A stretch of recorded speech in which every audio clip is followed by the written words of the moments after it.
প্রিয় বন্ধুগণ আমার, আমি তো আপনাদেরকে বলতেছিলাম আল্লাহর নবী কেবলমাত্র আম্মাজান আমিনার পেটের মধ্যে এসেছিল, ঠিক কিনা বলেন?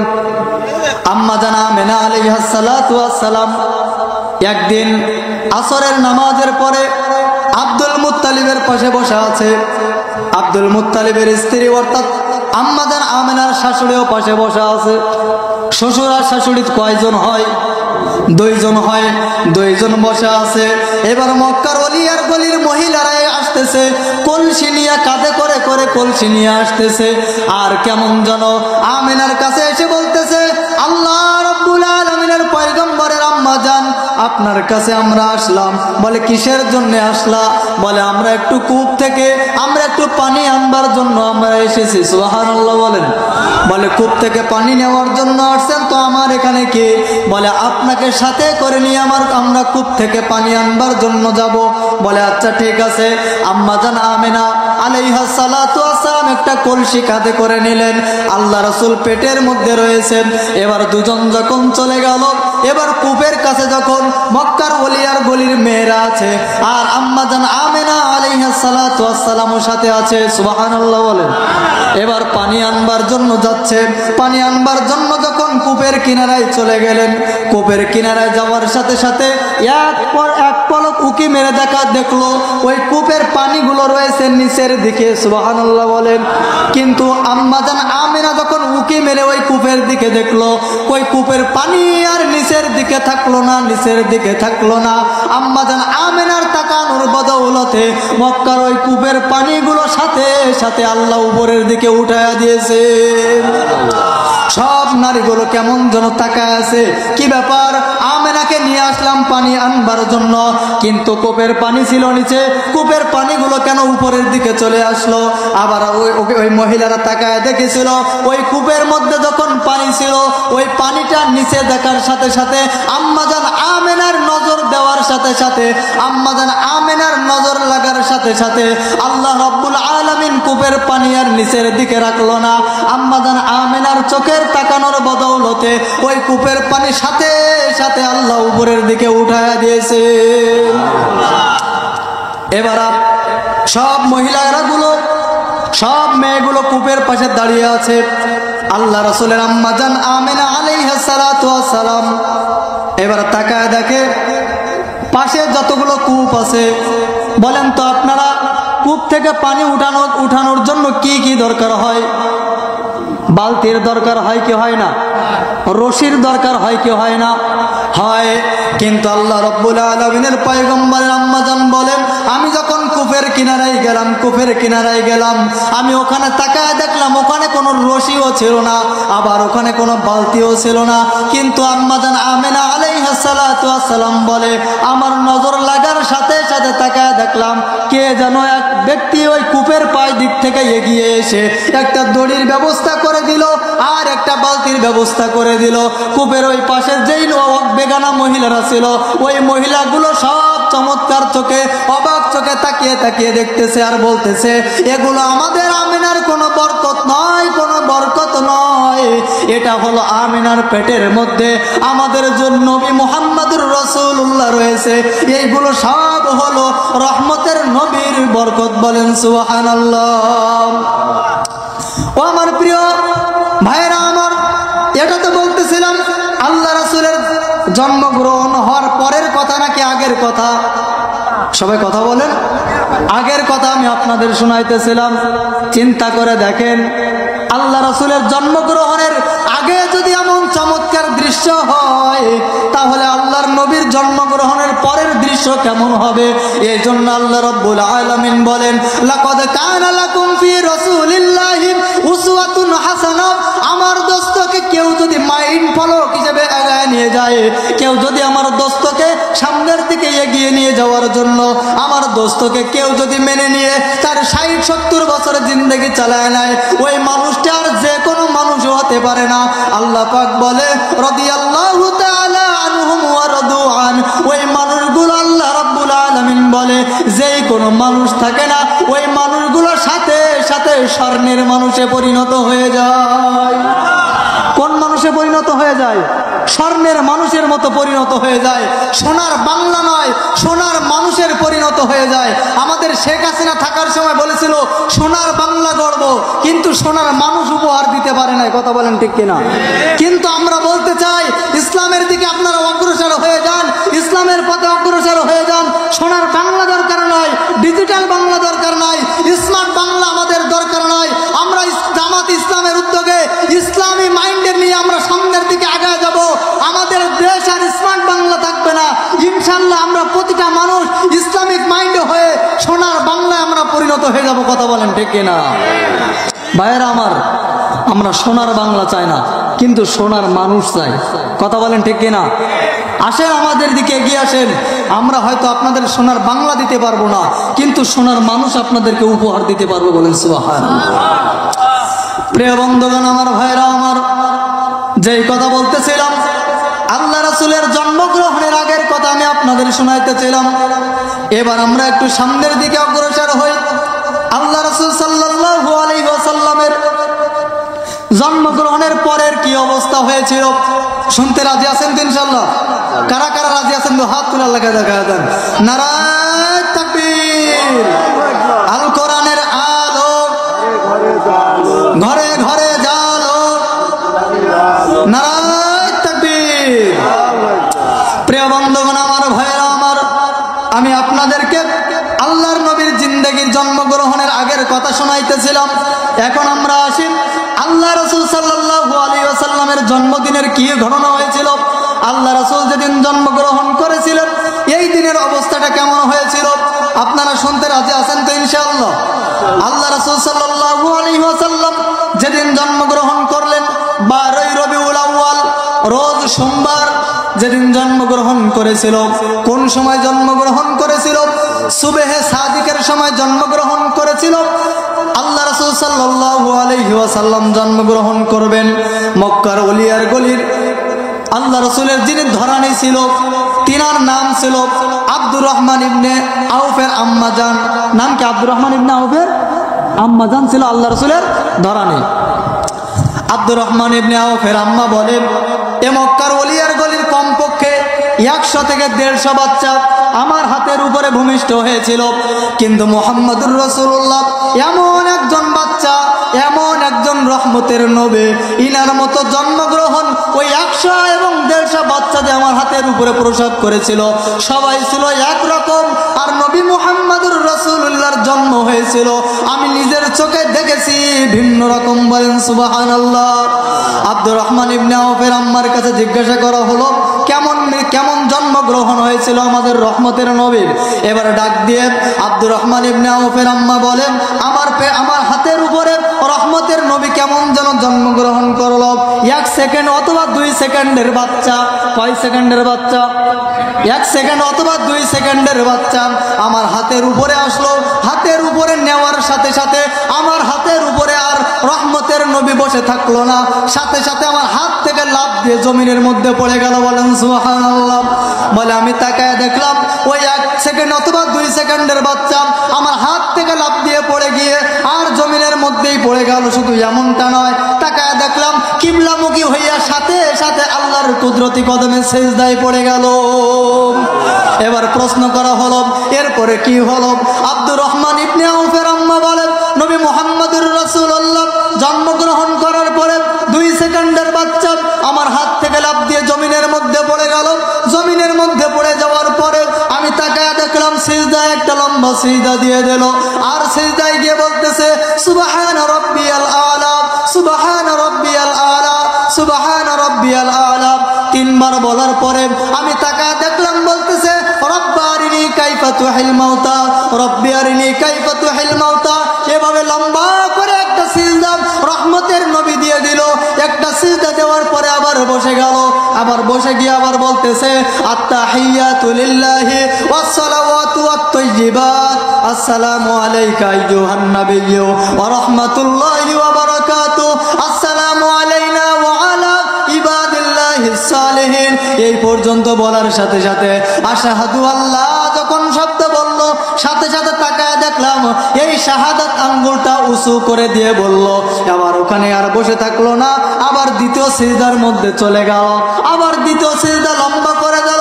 লম্বা সিজদা দেওয়ার পরে রহমতের নবী আবার উঠে গেল। রহমতের নবী উঠে যাওয়ার পরে আব্দুর আব্দুর রহমান ইবনে আউফের আম্মা বলতেছে, আমরা ওখানে যে কয়জন ছিলাম সবাই নেক নজরে তাকায় আছে, রহমতের নবীর আজকের কি দৃশ্য হয়ে যায়। 150 বাচ্চা আমার হাতের উপরে প্রসাব করলো, আমি এরকম চিহ্ন কোনোদিন দেখি নাই আগে। কি ব্যাপার, আজকে কেমন একটা কাহিনী ঘটতেছে, আর সামনে কি এমন কাহিনী ঘটবে আমি দেখার জন্য প্রস্তুত হয়ে গেলাম, আমি দেখার জন্য তৈরি হয়ে গেলাম। আব্দুর রহমান ইবনে আউফের আম্মা বলে, আমি এবার নবীজির চেহারা মুবারকের দিকে তাকায় দেখলাম 100, আমি যে বাচ্চাগুলো 100 বাচ্চাদেরকে আমার নিজের হাতে আমি কেমন যেন ভূমিষ্ঠ করিয়েছি। ভূমিষ্ঠ করবার সাথে সাথে আমি দেখেছিলাম ওই 100 বাচ্চার গায়ের মধ্যে 1 ফোঁটা অথবা 2 ফোঁটা অথবা 3 ফোঁটা অথবা 4 ফোঁটা বালুকণা ছিল, বালুকণা ছিল। কিন্তু মুহাম্মাদুর রাসূলুল্লাহ যেদিন জন্মগ্রহণ করেছিল ওই দিন আমি মুহাম্মাদুর রাসূলুল্লাহর চেহারার দিকে তাকায় দেখলাম কান্নাল মিসকায়াফুর, আল্লাহ রাসূলের গায়ে মুবারকের মধ্যে 1 ফোঁটা বালুকণা পরিমাণ ময়লা ছিল না। বলেন সুবহানাল্লাহ। কি ছিল না? ময়লা ছিল না। বলেন তো আমাদের সমাজে যখন বাচ্চা হয়, ছেলে হোক আর মেয়ে হোক, বলেন তো ময়লা আবর্জনা কম বেশি থাকে কি থাকে না? কথা বলেন না কেন? ময়লা থাকে না। কিন্তু আব্দুর রহমান ইবনে আউফের মা বলে, রহমতের নবী আমার হাতে আসার পরে আমি তাকায় দেখলাম কান্নাল মিসকায়াফুর, কেমন যেন তার গায়ে একটা পরিমাণ বালু কোনা পর্যন্ত ছিল না। শুধু তাই নয়, আমি তাকায় দেখলাম কান্নাল মিসকায়াফুর, আল্লাহ রাসূলের গা থেকে কেমন যেন মেশকে আম্বারের মতো ঘ্রাণ আল্লাহ তাআলা ছড়ায়া দিচ্ছেন। প্রিয় বন্ধুগণ, আমার ভাইয়েরা আমার, আব্দুর রহমান ইবনে আউফের আম্মা বলে শুধুমাত্র ঘ্রাণ রহমতের নবীর গা দিয়ে বের হচ্ছিল না, আমি তাকায় দেখলাম মাকতুনান আই মাকতুয়াস সুররা, সাধারণ মানুষগুলো যখন জন্মগ্রহণ করেছিল, জন্মগ্রহণ করার সাথে সাথে আমি যখন তাকায় দেখছিলাম আর গায়ের ভিতরে ময়লা থাকা নাই তো এত দূরের কথা, আমি তাকায় দেখলাম সাধারণ ওই মক্কার ওলিয়ার গলির যে 100 অথবা 150 বাচ্চা আমার হাতের উপরে ভূমিষ্ঠ হয়েছে, আমি তাকায় দেখেছিলাম প্রত্যেকটা বাচ্চার কাউরে মুসলমানি দেওয়া ছিল না। কিন্তু রহমতের নবী এমন যেন, এমন রহমতের নবী কেমন যেন মাকতুনান আই মাকতুয়াস সুররা, কে যেন মায়ের পেট থেকে আল্লাহর নবীকে আল্লাহ তাআলা মুসলমানি করায় দিয়েছেন। সুবহানাল্লাহ। আরো জোরে বলেন। ঘুম আসতেছে আপনাদের? ঘুম আসতেছে আপনাদের? পৃথিবী থেকে স্থায়ী হয় না, হোক না সে ফিরাউন কিবা নমরুদ, কেউ ভবে চিরকাল রয় না। পৃথিবী থেকে স্থায়ী হয় না, হোক না সে ফিরাউন কিবা নমরুদ, কেউ ভবে চিরকাল রয় না, কেউ ভবে চিরকাল রয় না। কথা বলেন ঠিক কিনা? চলে যায় সব ছেড়ে যেতে হয়, মৃত্যু মানে না কোনো পরিচয়। কথা বলেন ঠিক কিনা? চলে যায় সব ছেড়ে যেতে হয়, মৃত্যু মানে না কোনো পরিচয়। সব রাজা মহারাজা আর মহাবীর, সব রাজা মহারাজা আর মহাবীর, কাউকে সে অবকাশ দেয় না, কাউকে সে অবকাশ দেয় না। পৃথিবীতে কেউ স্থায়ী হয় না, হোক না সে ফিরাউন কিবা নমরুদ, কেউ ভবে চিরকাল রয় না। কথা বলেন ঠিক কিনা? ফিরাউন শেষ তাক ছিল না, মৃত্যু তাকে ছেড়ে দিল না। ঠিক কিনা বলেন? ফিরাউন শেষ তাক ছিল না, মৃত্যু তাকে ছেড়ে দিল না। থেকে গেছে তার সব স্মৃতি চিহ্ন, থেকে গেছে তার সব স্মৃতি চিহ্ন। কেউ আজ তার কথা কয় না, কেউ আজ তার কথা না, পৃথিবীতে কেউ স্থায়ী হয় না, হোক না সে ফিরাউন কিবা নমরুদ, কেউ ভবে চিরকাল রয় না। নীল নদ আছে থাকবে চিরদিন, সত্যকে ডাকবে। নীল নদ আছে থাকবে চিরদিন, সত্যকে ডাকবে। ডেকে ডেকে বলে যাবে দিন ও রাত, ডেকে ডেকে বলে যাবে দিন ও রাত, কেউ যেন ফিরাউন হয় না, কেউ যেন ফিরাউন হয় না। পৃথিবীতে কেউ স্থায়ী হয় না, হোক না সে ফিরাউন কিবা নমরুদ, কেউ ভবে চিরকাল রয় না, কেউ ভবে চিরকাল রয় না। কথা বলেন ঠিক কিনা? ও ভাই, আমরা কি সারা জীবন কেউ থাকতে পারবো? কেউ আমরা থাকতে পারবো না। দুনিয়া বড় আজব এক দুনিয়া, এ দুনিয়াতে কেউ থাকার মতো নয়। আল্লাহ রাব্বুল আলামিন বলেন, কুল্লু নাফসিন যায়িকাতুল মাউত, এ দুনিয়া থেকে সকলের একদিন ত্যাগ হয়ে যাওয়া লাগবে। এ দুনিয়াতে একদিন দুনিয়া থেকে বিদায় হয়ে যাওয়া লাগবে। এ দুনিয়াতে এক সময় আপনি আমি ছিলাম না, আবার এক সময় আপনি আমি এ দুনিয়াতে থাকবো না। আল্লাহ রাব্বুল আলামিন আপনাকে আমাকে দুনিয়া থেকে নিয়ে চলে যাবে। কিন্তু আল্লাহ রাব্বুল আলামিন বললেন, ও দুনিয়ার মানুষ, লাকাদ কানা লাকুম ফি রাসূলিল্লাহি উসওয়াতুন হাসানাহ, আল্লাহর নবীর জীবনের মধ্যে রয়েছে তোমাদের জন্য উত্তম আদর্শ। এই উত্তম আদর্শ যদি তোমরা মেনে নিয়ে সামনের দিকে অগ্রসর হয়ে যেতে পারো, আল্লাহ রাব্বুল আলামিন বলে তোমরা স্বর্ণের মানুষে পরিণত হয়ে যাবে। আর স্বর্ণের মানুষে পরিণত হয়ে যাওয়ার পরে মৃত্যুবরণ করার সাথে সাথে আমার আল্লাহ রাব্বুল আলামিন তোমার জায়গাটা আল্লাহ রাব্বুল আলামিন আর জাহান্নামে দিবেন না। আল্লাহ রাব্বুল আলামিন আপনাকে আমাকে দয়া করে মায়া করে আল্লাহ রাব্বুল আলামিন আপনাকে আমাকে আল্লাহ রাব্বুল আলামিনের বানানো জান্নাতুল ফিরদাউস, এই জান্নাতুল ফিরদাউসের মধ্যে মহান আল্লাহ তাআলা আপনাকে আমাকে জান্নাতে দিয়ে দিবেন। বলেন তো এবার দুনিয়া থেকে চলে যাওয়ার পরে, দুনিয়াতে যখন আপনি আমি আসি, এই দুনিয়াতে থাকাকালীন আল্লাহর পয়গম্বরের আদর্শ মানা দরকার আছে না নাই? একটু জোরে বলেন, আদর্শ মানা দরকার আছে না নাই? অবশ্যই আল্লাহ রাব্বুল আলামিনের পয়গম্বরের আদর্শ মেনে নেওয়া লাগবে। আল্লাহ রাব্বুল আলামিন বলেন, যে ব্যক্তি আল্লাহর পয়গম্বরের আদর্শ মেনে নিবে, ওই মানুষগুলো দুনিয়াতেও ভিআইপি মানুষ হয়ে যাবে, আবার পরকালেও তারা ভিআইপি মানুষে পরিগণিত হয়ে যাবে। আর ওরা মৃত্যুর সাথে সাথে আমি আল্লাহ রাব্বুল আলামিন ঘোষণা করে দিলাম, আমি আল্লাহ তাআলা মৃত্যুবরণ করার সাথে সাথে আমি আল্লাহ তাআলা ওদেরকে জান্নাতুল ফিরদাউসের মেহমান বানায় দেব। তাহলে বলেন তো বন্ধুগণ আমার, আল্লাহর পয়গম্বরের আদর্শ আপনার আমার মানা দরকার আছে না নয়?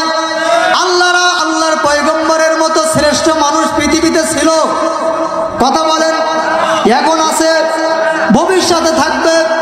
আল্লাহ রাব্বুল আলামিনের মতো, আল্লাহ রাব্বুল আলামিনের পয়গম্বরের মতো শ্রেষ্ঠ নবী যেমন ছিল না, আল্লাহ রাসূলের মতো শ্রেষ্ঠ মানুষ যেরকম দুনিয়াতে নাই, আর কোনদিন কালেও আসবে না।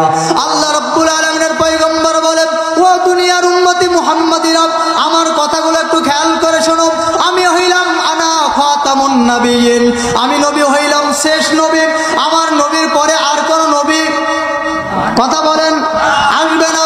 আল্লাহ রাসূল বললেন, লাউ কানা বাদি নাবিয়্যুন লা কানা উমর, আমার পরে কেউ যদি দুনিয়াতে নবী হিসেবে আসতো, তাহলে আল্লাহর পয়গম্বর বলেন হযরত উমর হয়তো নবী। কিন্তু হযরত নবী উমর যেহেতু আমার পরে আর কোনো নবী আসবে না, সেই জন্য হযরত উমর নবী হতে পারবে না। আল্লাহ রাসূল সাল্লাল্লাহু আলাইহি ওয়াসাল্লাম বলেন, ও আমার উম্মতি মুহাম্মাদিরা, আমি নবী কেমন একজন দামি নবী তোমরা শুনে রাখো। কিয়ামতের ময়দান যেদিন কায়েম হয়ে যাবে, আল্লাহ রাসূল সাল্লাল্লাহু আলাইহি ওয়াসাল্লাম আল্লাহ রাব্বুল আলামিনের চেয়ারের উপরে একটা বসে থাকবেন মাকামে মাহমুদ, আর একটা চেয়ার থাকবে আল্লাহ রাসূল, আল্লাহর পাশে একটা চেয়ার থাকবে। আল্লাহ রাসূল সাল্লাল্লাহু আলাইহি ওয়াসাল্লাম বলেন, আল্লাহ তাআলা কিয়ামতের ময়দানে বলবে, হে রাসূল তুমি চেয়ারের উপরে বসো। সুবহানাল্লাহ বলেন। আল্লাহর পয়গম্বর বলবেন আল্লাহ আমি ওই চেয়ারের উপরে বসবো না। আল্লাহ দ্বিতীয় পর্যায়ে আবার বলবেন ও আমার দোস্ত তুমি চেয়ারের উপরে বসো। আল্লাহর পয়গম্বর বলবেন আল্লাহ আমি বসবো না। আল্লাহ তাআলা এবার তিনবার করে আল্লাহ রাসূল সাল্লাল্লাহু আলাইহি ওয়াসাল্লামকে বলবেন ও আমার দোস্ত তুমি এবার চেয়ারের উপরে বসো। কিন্তু তখন আল্লাহর নবী বলবেন না আল্লাহ আমি চেয়ারের উপরে বসবো না। বলে কেন বসবা না? বলে আল্লাহ গো আজকে যদি আমি এই চেয়ারের উপরে বসে তাকায় দেখেন মিজানের পাল্লায় ওজন নেকের পাল্লা ওজন দিচ্ছে, গুনাহের ওজনগুলো পাল্লা দিচ্ছে, আবার নেকের ওজনগুলো পাল্লা দিচ্ছে। আবার পুলসিরাতের পাশে দেখতেছি আমার উম্মতগুলো দাঁড়ায় দাঁড়ায় কান্না করতেছে। আজকে যদি আমি এই চেয়ারের উপরে বসি আমার কোন উম্মত মিজানের পাল্লায় দেখা গেল গুনাহের পাল্লাটা ভারী হয়ে যাবে, তখন আমার উম্মতের অবস্থাটা কি হয়ে যাবে? ভয়াবহ অবস্থা হয়ে যাবে। আমি এটা কঠিন কালেও মেনে নিতে পারবো না। তখন আল্লাহ রাব্বুল আলামিন বলবেন দোস্ত তুমি আমারে তিনবার বলেছো, এই তিনবার বলার কারণ কি একবার আমারে জানায় দাও। বলে আমি একবার প্রথমবারে না বলেছি মিজানের পাল্লায় ওজন দেওয়ার সময় আমার গুনাহগার উম্মতগুলো বিপদের মধ্যে পড়ে যাবে। দ্বিতীয়বার আমি না বলেছি এই জন্য না বলেছি পুলসিরাতে পার হওয়ার সময় একেবারে চুলের থেকে চিকন একটা পুলসিরাত পার হবে আমার গুনাহগার উম্মতগুলো। আল্লাহ না করুন, আল্লাহ না করুন, আল্লাহ না করুন ওই পুলসিরাত পার হওয়ার সময় যদি আল্লাহ না করুন আমার পুলসিরাত পার হওয়ার সময় যদি আমার গুনাহগার উম্মতগুলো ওই পুলসিরাত পার হইতে গিয়ে যদি জাহান্নামে পড়ে যায় আমি নবীর থেকে লাভ হবে কি? আমার ওই চেয়ারে বসে আমার বিন্দু পরিমাণ লাভ হবে না। এই জন্য আল্লাহ আমি চেয়ারের উপরে বসবো না। কি ব্যাপার আপনি নবী তৃতীয়বার